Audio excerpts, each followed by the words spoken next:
Assalamualaikum warahmatullahi wabarakatuh. Keparenga kula ngenalaken nami kula Kelvin Dwi Tindamas saking kelas 12 kawan. Ing kesempatan menika kula badhe nyarengi cerkak kanthi irah-irahan geger wifi mati. Geger wifi mati. Desa Karanganyar iku desa sing wis maju.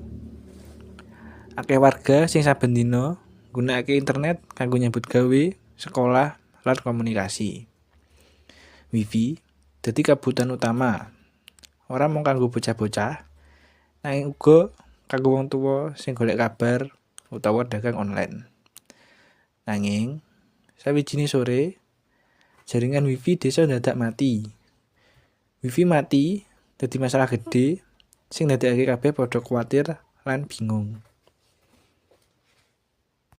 Pak Slamet, warga sing biasane kerja online, kaget amarga pesanan dagangane mandek kabeh.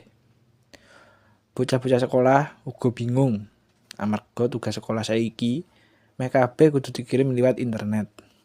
Malah Bu Sari sing biasane komunikasi karo anake sing kerja ning kutha dadi ora bisa ngontak. Wong-wong padha nglumpuk ing bali desa, padha rembugan masalah iki. Nek ngono, piye to? Kok wifi ora nyambung? Terus, bocah sekolah iso males ora sinau. Celetuk Pak Slamet. Nah, aku uga tuku barang online nganti ngenteni kabar saka toko. Saiki dadi mandek kabeh. Celetuk Bu Sari. Ana uga sing kandha. Iki wis dadi masalah sosial saiki. Teknologi sing kudu nulungi malah dadi masalah nek ora bisa digunakne. Pak Lurah lan teknisi langsung diutus kanggo ngatasi jaringan wifi kuwi. Warga dijak sabar lan tetep njaga komunikasi liwat cara liyane. Teknisi nerangke, gangguan iki kedadeane merga kabel utama rusak. Awak dhewe saiki lagi ngupaya dandani supaya cepet rampung.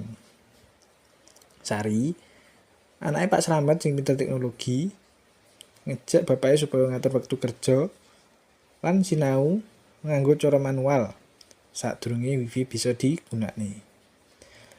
Pak Slamet kandha. Yo ben ngono ya. Nganti wifi mari, ayo nyetel jadwal supaya ora kelangan gawean lan sinau.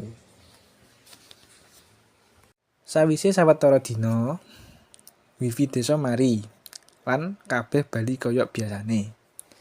Nanging luwih ngerti yen teknologi ora mesti iso dipercaya. Wong-wong uga kudu siap ngadepi masalah kanthi sabar lan kreatif. Pak Slamet kandha marang kanca-kancane. Teknologi kuwi penting. Nanging kudu eling yen ana masalah kudu sabar lan golek solusi bareng-bareng lan ora gampang geger.